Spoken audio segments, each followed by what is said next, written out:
Muy buenos días a todos y a todas. Gracias por estar de nuevo aquí.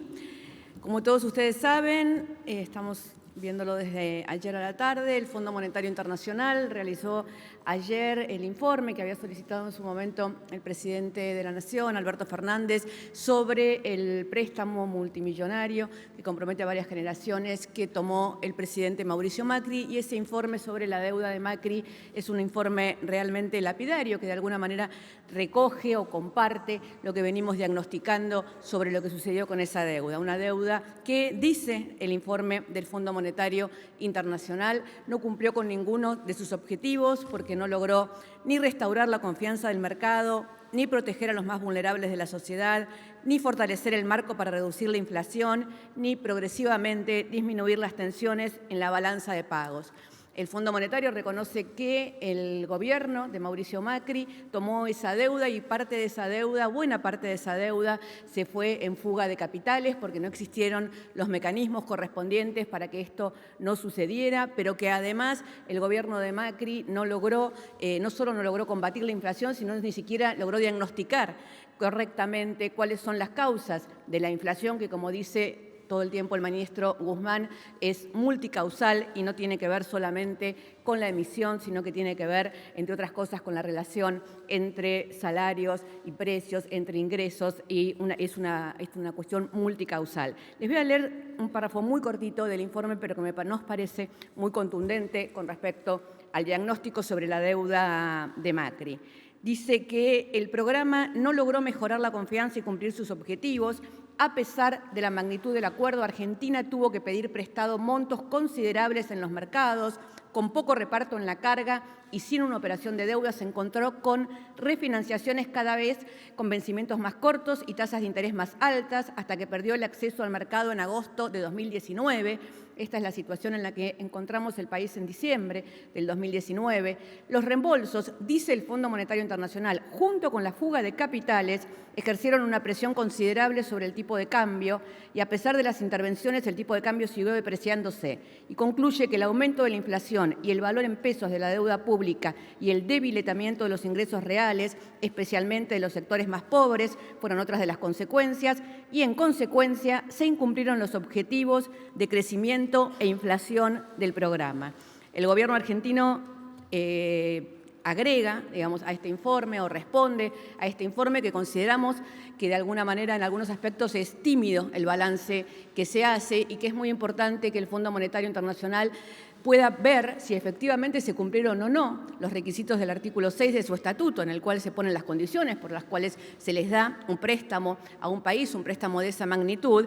Y la verdad es que no deja de sorprendernos que un poco más tarde, unas horas más tarde de la aparición del informe del Fondo Monetario, el exministro Duhovne dice públicamente que este fue un préstamo que les dieron políticamente, como un apoyo político a su plan de gobierno que, como todos sabemos, fracasó. O sea que en un intento de un apoyo político, un préstamo dado políticamente y tomado políticamente por una fuerza política, la de Mauricio Macri, es lo que hoy el gobierno argentino está teniendo que renegociar, teniendo que hacerse cargo, y que compromete a varias generaciones de argentinos.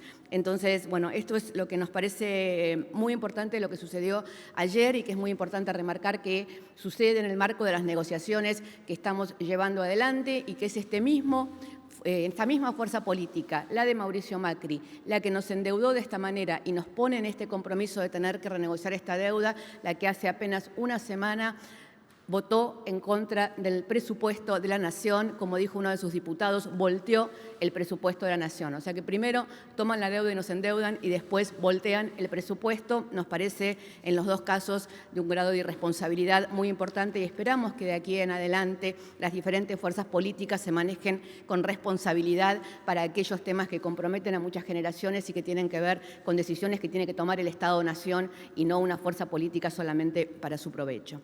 Así que, dicho esto, vamos a pasar a las preguntas. Tengo aquí el listado que ustedes confeccionaron. Jan Livares, buenos días, Jan, ¿cómo le va? Gabriela, ¿cómo le va? Buen día. Bueno, tomo lo último que usted marcaba sobre los dichos de Nicolás Duhovne y le agrego que, y lo cito textual, dijo: el gobierno de Mauricio Macri dejó el gobierno, valga la redundancia, en 2019 con equilibrio primario en sus cuentas públicas, con reservas en el Banco Central y con superávit externo. Y agrega, de esos equilibrios vivió el gobierno los últimos 2 años. ¿Esto fue así? Gracias. Permítame decirle, Jean, que tal vez no merezca ningún comentario esos decires del ministro Duhovne, que como todos sabemos, esto no solamente no era así, sino que lo está diciendo también el Fondo Monetario, que marca la situación catastrófica en la cual quedó el país en el 2019, a pesar de ese préstamo multimillonario que le habían dado a Mauricio Macri, sino que también el ministro Duhovne es capaz de un párrafo antes de lo que usted ha dicho, de decir que este fue un préstamo político que el mundo le dio a Mauricio Macri para sostener un proyecto político que obviamente la gente, por suerte, los argentinos y las argentinas votaron en contra en esos meses. El gobierno actual, ustedes lo saben bien, encontró a la Argentina con el mayor endeudamiento histórico de su historia, con tasas de desempleo, con tasas de inflación, de las cuales hoy todavía estamos trabajando y haciéndonos cargo, con algunos resultados muy positivos, como por ejemplo el que se anunció esta semana, que la tasa de desempleo en la Argentina llegó a 8.2. Esto significa que está más baja aún que en el 2018, no solo en el 2019, sino también en el 2018, cuando empezó la debacle económica del gobierno de Macri. Muchas gracias, Jean. Diego Ruiz Díaz. Hola, Diego, buen día. ¿Qué tal? Buen día. ¿Cómo le va, Gabriela? Bueno, quería saber si el gobierno tiene estudiado algún tipo de medida adicional en base a la situación sanitaria de la fecha, como por ejemplo, volver atrás con el uso del barbijo en la vía pública o limitación en la cantidad de gente que pueda reunirse, más allá del pase sanitario que está funcionando. Gracias, Diego. Las medidas se van anunciando día a día. Estamos ante un pico de contagios, esto lo tenemos absolutamente claro.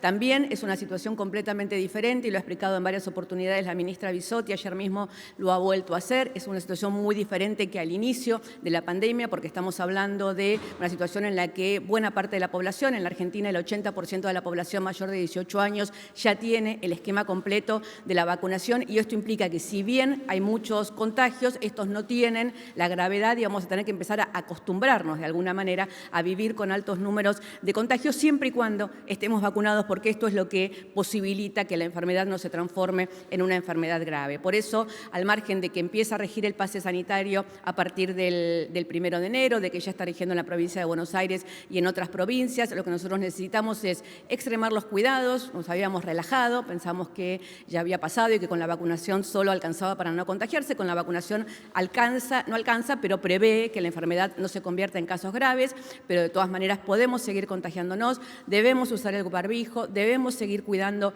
la distancia, tenemos que usar el barbijo sobre todo en los espacios cerrados. Aprovechemos el verano para no estar en espacios cerrados y estar siempre en espacios ventilados, y sobre todo aquellos que no se hayan vacunado o no se hayan dado el esquema completo, vayan a vacunarse. No es una cuestión de su salud individual, es una cuestión comunitaria, es una cuestión colectiva. Están las vacunas para vacunarse. En la provincia de Buenos Aires ya se puede hacer libremente. La ciudad de Buenos Aires acaba de anunciar que va a empezar con la tercera dosis y con los refuerzos. Las vacunas están, hay que solamente en algunos casos sacar el turno y en otros, como en la provincia, ir libremente a vacunarse. Es la mejor manera que tenemos de pensar que esto en algún momento, más temprano que tarde, se va a terminar. Por el momento, esas son las medidas que estamos tomando, y también estamos monitoreando la situación, obviamente, día a día. El Ministerio de Salud monitorea la situación día a día, y si hay novedades vamos a ir avisando y cambiando. Comienzan las vacaciones, mucha gente, por lo que sabemos de las expectativas que hay con respecto a los lugares turísticos, va a estar viajando. También tenemos que cuidarnos cuando viajamos y cuando estamos en situación aún de descanso y de veraneo, porque eso es importante no para uno, sino para toda la comunidad. Muchas gracias, Diego. Nicolás, ¿cómo estás? ¿Cómo le va, portavoz? ¿Qué tal? Buenos días. Consulta sobre la situación de la pandemia. Por un lado, acerca de este excedente de 22 millones de vacunas, más allá de las personas que por relajación optaron por no vacunarse, ¿no entiende que es una cantidad muy importante que quizás amerite una acción más fuerte del gobierno? El pase sanitario está claro que es uno, pero aún así es una cantidad importante más allá de la relajación. Quería consultarle eso. Y si me permite, también todo sobre la pandemia. Usted habló de que seguramente un sector de la población se relajó o subestimó. Ahora, el presidente hace pocas semanas dijo que es momento de reencontrarse, que incluso fue un eslogan oficial, y que la pandemia ha pasado. Usted recién dijo, hay personas que creyeron que ya pasó la pandemia. El presidente fue uno de ellos que dijo hace 4 semanas, que la pandemia había pasado. ¿El presidente subestimó la pandemia? Gracias. Gracias, Nicolás. Cuando decimos semánticamente si la pandemia pasó o no pasó, los que vivimos la pandemia, sentimos que la pandemia fue ese momento del 2020 sobre todo y principios del 2021 donde todos los días estábamos en situaciones de un virus que atacaba y que mataba a la gente, ¿no? Internaciones, terapia intensiva, muertes. Argentina tiene un número de muertos que vamos a duelar durante muchísimo tiempo, como todo el mundo, pero la verdad es que fue una tragedia para el mundo en su conjunto. Esa tragedia de ese momento donde la pandemia constituía una cantidad de muertos por día, que contábamos cantidad de muertos por día, la verdad es que ese es el momento que pasó y sentimos que va a tardar en pasar las secuelas psicológicas, obviamente las secuelas económicas, las secuelas familiares, ¿no? Muchos vamos a tener en estas fiestas, vamos a extrañar a alguien o duelar a alguien y nos parece que eso es algo que tenemos que tener permanentemente presente, En ese sentido es que yo digo, esto todavía no pasó, nosotros todavía estamos viviendo las consecuencias de la pandemia y también estamos viviendo que aquellos que deciden no vacunarse porque lo decidieron o porque se olvidan, se relajan, tienen otra cosa más importante que hacer o lo que fuera, lo que les pedimos es vayan a vacunarse porque eso es lo que va a hacer que todos y todas podamos sentir que efectivamente pasó un ciclo, En algún momento esta enfermedad va a convertirse en alguna de las enfermedades con las cuales convivimos y vamos a tener también que aprender a convivir con ella. En este momento necesitamos un último esfuerzo que es que si conocen a alguien que no se haya ido a vacunar, o sobre todo tenemos un tema con los jóvenes entre los 18 y los 30 años. Es la población que tiene dada una dosis y que le falta darse la segunda dosis. Necesitamos que vayan, así que si son vuestros hijos, hijas, amigos, conocidos, les pedimos que además les pidan por favor que vayan a vacunarse. Cecilia, de Ámbito. Cecilia. Hola, buen Cecilia. día, portavoz, ¿qué tal? Después de varios días de protestas, finalmente se derogó la ley de zonificación minera en Chubut. Quería preguntarle si el presidente tuvo algún contacto con el gobernador Arcioni y puntualmente, ¿cuál es la postura del gobierno sobre la ley de zonificación minera? Gracias, Cecilia. El tema de Chubut ustedes saben, la explotación minera son temas provinciales y lo maneja el gobernador de Chubut. El gobierno lo que cree es que nosotros estamos en un proceso de transición hacia otro tipo de energías, estamos en un proceso de transición ecológica, estamos haciéndole frente a la crisis climática y todo lo que hay que hacer y que esto es un proceso. Y que en ese proceso vamos a necesitar seguir, no solo porque es parte de nuestro desarrollo económico, sino también porque ese proceso de transformación de las energías, ese proceso de transición hacia un mundo más ecológico necesita de diferentes energías, minerales, gas, el gas antes que el carbón, sin duda, pero necesitamos litio, necesitamos una cantidad de minerales. Entonces, hay un proceso que hay que llevar adelante, hay plazos, hay objetivos, todo esto tiene que llevarse adelante de la manera más sustentable posible, con control no solo de medio ambiente, del Ministerio de Medio Ambiente, sino de Ambiente, no de Medio Ambiente, el Ministerio de Ambiente,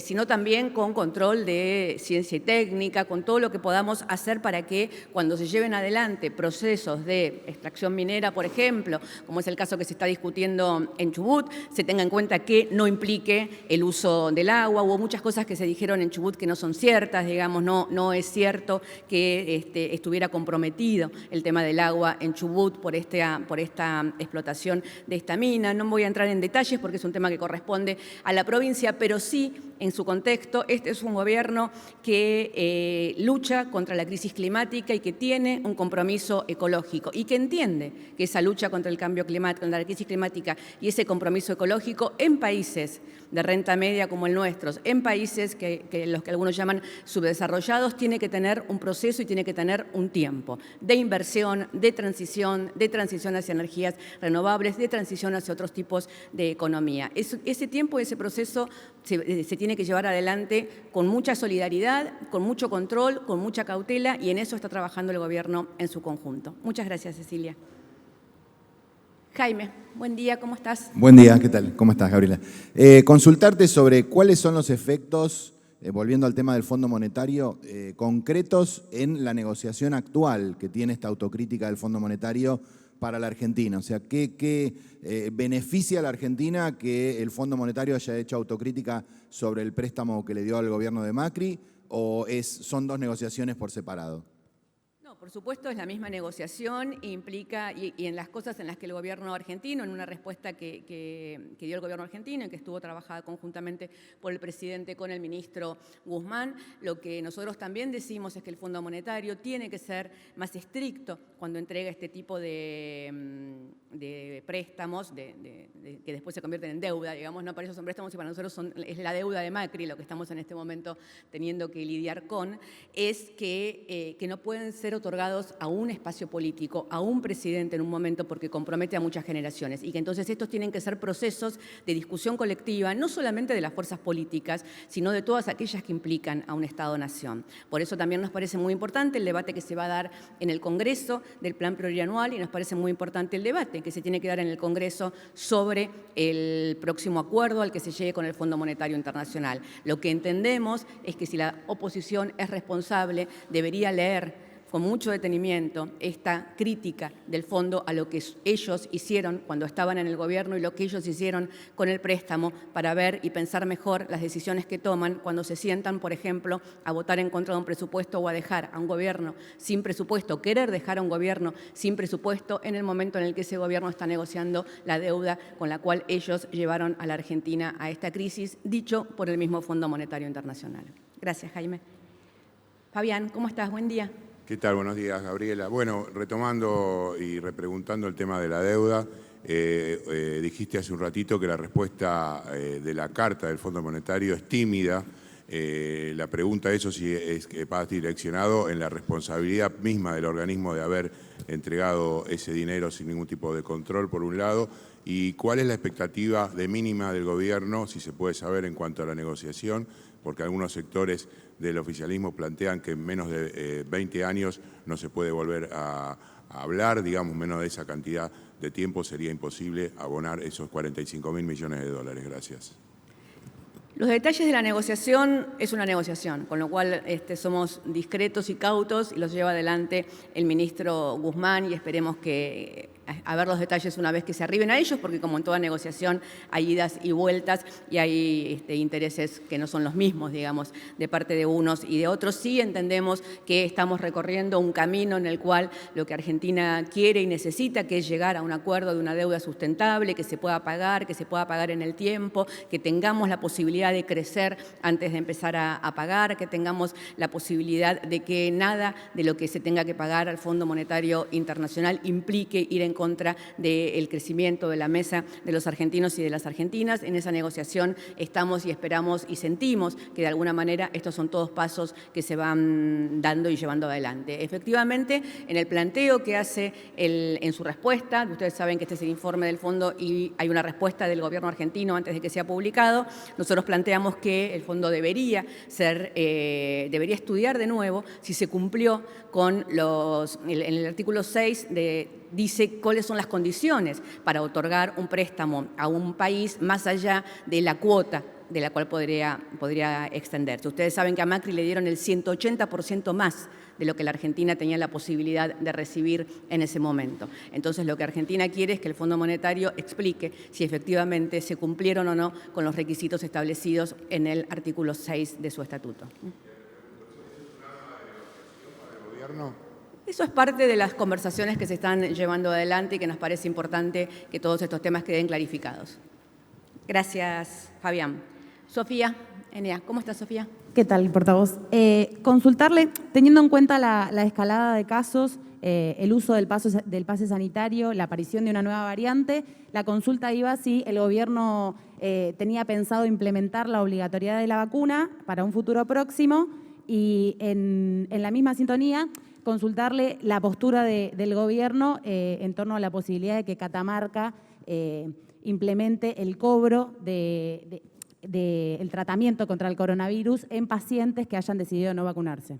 Gracias. Sí, existiendo la posibilidad de la vacuna y sabiendo que la vacuna hace que los casos sean leves, en la mayoría de los casos siempre puede haber otras causas de enfermedades concomitantes que hagan que se agrave, pero sabiendo que esto es así, el mundo en su conjunto, lo estamos viendo en Estados Unidos, lo estamos viendo en Europa, está poniendo la carga en vacúnense, digamos, ¿no? O sea, ya no es una responsabilidad de los vacunados, digamos, no, digo, volver a tener que aislar a los que están vacunados porque algunos no se quieren vacunar, la verdad es que no nos parece justo, digamos, como comunidad, teniendo en cuenta que una enorme cantidad de la población decidió vacunarse, cuidarse y cuidarnos entre todos. Entonces, sí nos parece que de acá en adelante la carga está más en vacúnense, y si no se vacunan, pueden tener algún tipo de consecuencias, como por ejemplo la implementación del pase sanitario, porque la verdad es que tener que recurrir a aislar a quienes están vacunados no nos parece justo, no solo a nosotros, es la tendencia que está sucediendo en este momento en el mundo. Imagino que Catamarca está mirando algunos de esos modelos en otros lugares del mundo donde esto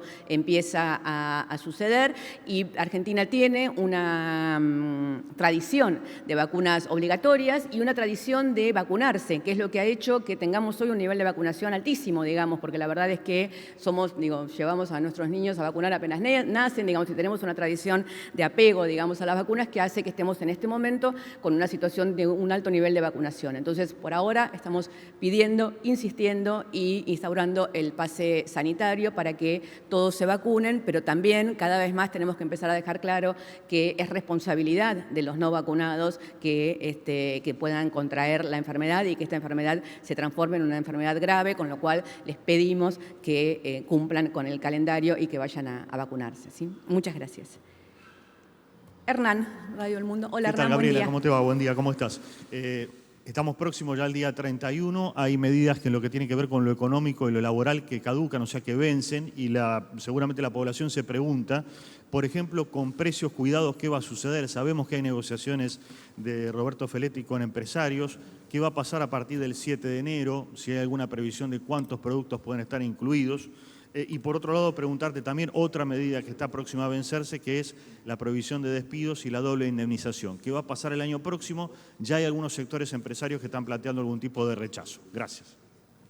Gracias, Hernán. Sí, precios cuidados, las negociaciones se están llevando adelante, tanto en el tema de los precios de supermercado, que son los que está negociando el secretario Feletti. Ustedes saben que el acuerdo era hasta el 7 de enero, también el acuerdo de medicamentos, con lo cual son dos temas en los cuales están negociando cómo se continúa a partir del 7 de enero. Es un programa que ha dado muy buenos resultados. Nosotros vemos en el índice de inflación de noviembre que los precios que más han bajado, que nos han ayudado a que el índice de inflación sea más bajo, son efectivamente aquellos precios que están en la canasta familiar y que están en precios cuidados, con lo cual la intención es seguir manteniendo en la mayoría los acuerdos de precios. Hemos incorporado también los cortes populares o los cortes de consumo masivo de las carnes, que ustedes saben que ya están en las carnicerías y en los supermercados y que permiten el acceso a carne a bajo precio, sobre todo ahora que vienen las fiestas y que vienen las vacaciones.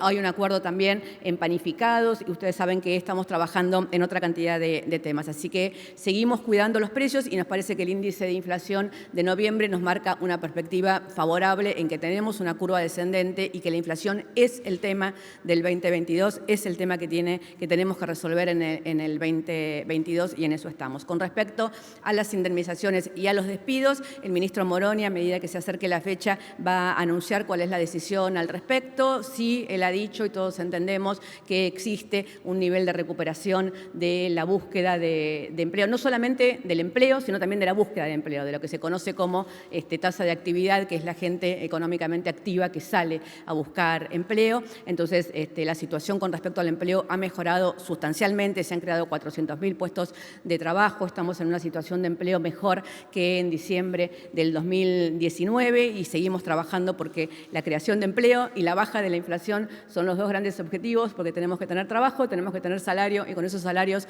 poder comprar la canasta básica, y ese es el círculo virtuoso de la economía en el cual queremos estar todos y todas en el 2022. Así que cuando se acerque el momento, el ministro Moroni va a hacer el anuncio sobre el tema.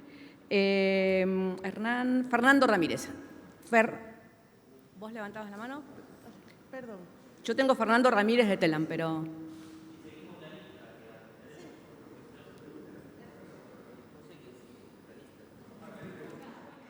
Listo.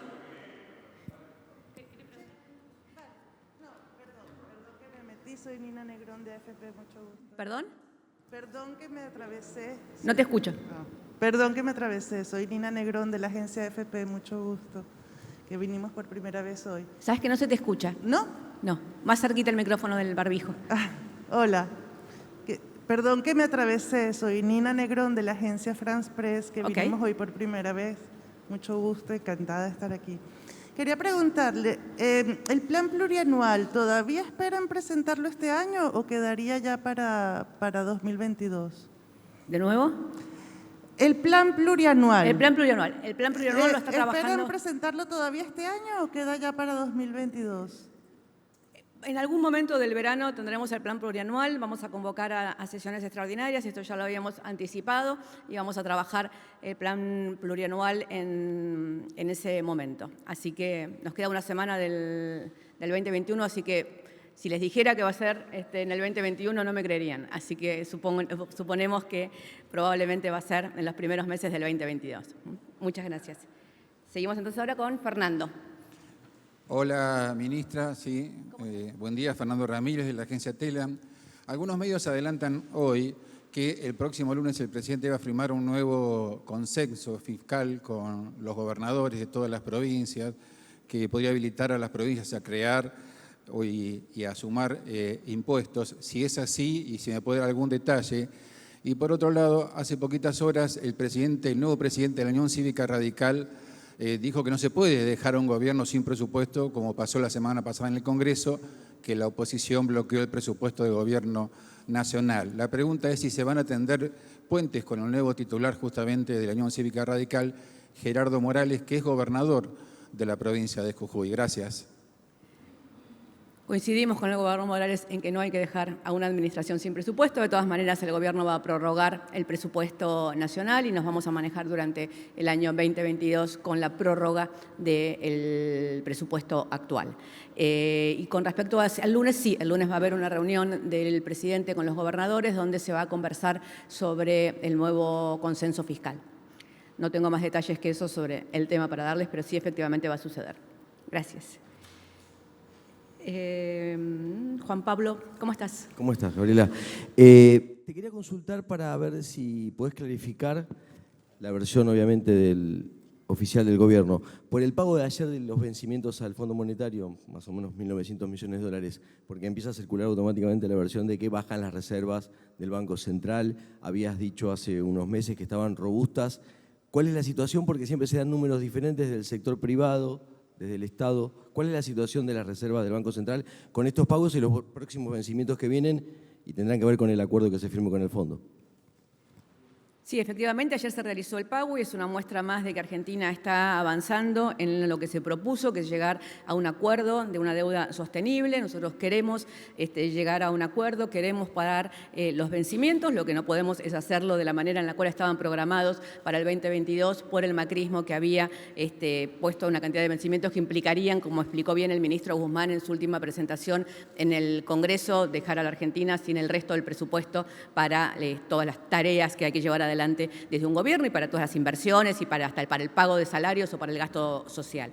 Entonces, ayer se hizo el pago y se continúan y los próximos vencimientos tendrán que ver con el tipo de acuerdo al cual se llegue. Hay diferentes maneras de medir las reservas y por eso no solamente es privado o público, sino tiene que ver también con qué tipo de consolidación de reservas son las que están tomando. El Banco Central no tiene problema de reservas, el Banco Central está trabajando de la mejor manera posible para poder afrontar todos los compromisos que tienen que afrontar y las reservas del Banco Central están, si no les gusta la palabra robustas, bajo control o están en una situación en la cual no causan ningún tipo de intranquilidad al gobierno. ¿Sí? Muchas gracias, Juan Pablo. Pablo Gagliano. Hola, Pablo. ¿Qué tal? Buenos días. La consulta es con respecto a la negociación con los gobernadores. Hay algunos sectores que indican que las provincias que están en manos de la oposición, diputados que han votado en contra del presupuesto, quizás sean castigadas por parte del Poder Ejecutivo a la hora de emitir partidas. Yo quería saber si esto es así, si se va a relegar a las provincias opositoras, se va a castigar de alguna manera a las provincias que no son del signo político del gobierno. Y por otra parte, una curiosidad, ¿Qué pasa con el jefe de gabinete que no da conferencias de prensa, Juan Mansur? No sé si usted está al tanto de cuál es el motivo. Tiene muchas reuniones por las mañanas, pero pocas respuestas. Habla poco. Tengo entendido que el jefe de gabinete se reunió ayer con los periodistas de la sala, si no me equivoco. Bueno, está bien, conferencia de prensa doy yo, ¿por qué me quieren quitar ese lugar? Cada uno se maneja de la manera que quieran, el gobierno tiene su conferencia de prensa semanal a través de la portavoz y respondo por todas las preguntas que tienen que ver con todo el gobierno, así que no saben lo que me hacen estudiar durante toda la semana. Y con respecto a el castigo a las provincias, efectivamente hay un castigo muy fuerte a las provincias, a todas las provincias. Y ese castigo viene de parte de los diputados y las diputadas de Juntos por el Cambio, que dejaron a un gobierno sin presupuesto y que, por lo tanto, comprometen a que las provincias, todas las provincias de todos los signos políticos que tenían que llevar adelante inversiones, obras, las van a ver demoradas o van a tener que buscar otro tipo de inversión o van a tener que buscar otro tipo de acuerdos con el gobierno nacional, porque lo que tenían previsto en el presupuesto para llevar adelante esas obras, como bien lo explicó el titular de la Cámara de Diputados, Sergio Massa, en los últimos días, y que se enojaron desde el radicalismo, creo que si no me equivoco, porque lo había dicho de esa manera, digo, al votar en contra del presupuesto, por primera vez en la historia de la Argentina, una fuerza política de oposición, no es que deja a un gobierno sin presupuesto porque no le dio quórum, porque no se sentó, por lo que fuera. Se sentaron y votaron en contra del presupuesto para dejar a un gobierno sin presupuesto. Tiene 2 récords Juntos por el Cambio: haber tomado la deuda externa más grande de la historia de la Argentina y por primera vez en la historia haber votado en contra del presupuesto de un gobierno para que todas las provincias de cualquier signo político y para que todos los ciudadanos y ciudadanas sufran las consecuencias. Estela, ¿dónde estás? Hola, ¿cómo estás? Gabriela, ¿cómo te va? Bueno, ayer trascendió una nueva cumbre del presidente Alberto Fernández con la vicepresidenta Cristina Fernández de Kirchner en Olivos. No se informó oficialmente, pero vos me podés contar de qué hablaron, si hablaron de la negociación con el fondo y de este informe que el gobierno considera tibio. ¿Qué esperan del Fondo Monetario? ¿Existe la posibilidad de que denuncien la fuga de capitales, por ejemplo, como pide un sector del kirchnerismo justamente? Gracias. El presidente y la vicepresidenta son el presidente y la vicepresidenta, se reúnen habitualmente, trabajan, tienen temas de gestión, se reúnen muchas veces, o sea, digo, si hay temas reservados de los cuales hablan, obviamente no son para comunicar, y después hay una cantidad de temas que suceden habitualmente. Llamar cumbre a una reunión entre el presidente y la vicepresidenta es como una reunión, digo, con la altura política, digamos, de los dos, pero la verdad es que son el presidente y la vicepresidenta y tienen reuniones, yo me pregunto si ustedes hubieran llamado reunión cumbre a una reunión de Mauricio Macri con Gabriela Michetti, digamos, digo, son reuniones que tienen los presidentes con las vicepresidentas y que son reuniones de gestión y que son reuniones de trabajo que se llevan adelante habitualmente, algunas cuando tienen alguna conclusión importante las informamos, cuando son reuniones de trabajo no hace falta informarnos. Lo que sí nos parece mal es que se inventen sobre qué sucedió en esa reunión, qué se dijo, qué se habló, qué se comió, dónde se hizo, y por eso nos vimos en la obligación de desmentir esa información, aunque no nos gusta desmentir, pero como siempre decimos, estamos para que chequeen la información, chequémosla antes para no tener que desmentirla después. Me preguntaste sobre el Fondo Monetario Internacional, seguir conversando. Se está conversando, se está negociando. Entre ellos sobre el fondo. Claro, se está conversando, se está negociando. Lo que piensa la Argentina sobre el informe del fondo quedó escrito como respuesta de la Argentina en el informe del fondo y las conversaciones son permanentes. El presidente conversó con la titular del fondo el viernes pasado, un poco después del momento de que se había votado en contra del presupuesto. Ella estaba muy asombrada de que una fuerza no suele suceder, que hubieran votado en contra del presupuesto, pero de todas maneras continuaron en la conversación viendo de qué manera esto no iba a ser óbice para que se pudiera seguir avanzando en las negociaciones que se están llevando adelante y llegar a un acuerdo en el tiempo razonable en el cual todos entendamos que se está cumpliendo con aquello que la Argentina está pidiendo y necesita para poder llegar a ese acuerdo. ¿Estamos bien? Ignacio. Gabriela, te quiero consultar porque en una de las partes de la respuesta que da el gobierno al informe del Fondo Monetario dice que no fue suficiente la crítica respecto a el impacto de un ajuste fiscal en contextos recesivos. Te quiero consultar si esta va a ser parte de la postura o es parte de la postura del gobierno de no comprometerse a un ajuste fiscal de cara a un nuevo acuerdo con el fondo. Gracias. Sí, por supuesto. Esto es parte de la postura de Argentina. Argentina no va a hacer un acuerdo con el fondo que implique un ajuste. Esto es parte de los acuerdos que ya ha transmitido el staff del fondo. En el comunicado del staff del fondo, cuando dice a qué hemos llegado, dice que se entiende que Argentina tiene que seguir haciendo inversiones y gasto en materia social, en materia de infraestructura, en materia de ciencia y técnica. Argentina no se va a comprometer de ninguna manera con el Fondo Monetario Internacional a un acuerdo que deje de lado el crecimiento de la Argentina o que implique algún tipo de ajuste. Entonces, esto también lo remarcamos ayer, como vos decís, Nacho, en la respuesta al Fondo Monetario. Bueno, hay un saludo del presidente a las 11 del mediodía a los trabajadores de la casa, así que me imagino que ustedes estarán allí. Por mi parte, muy feliz Navidad para todos y todas. El jueves que viene no voy a estar porque, como ya ustedes saben, voy a estar afuera del 29 al 2 de enero, pasando fin de año con una amiga periodista, así que nos veremos de nuevo los que estén acá el primer jueves de enero. Muchas gracias.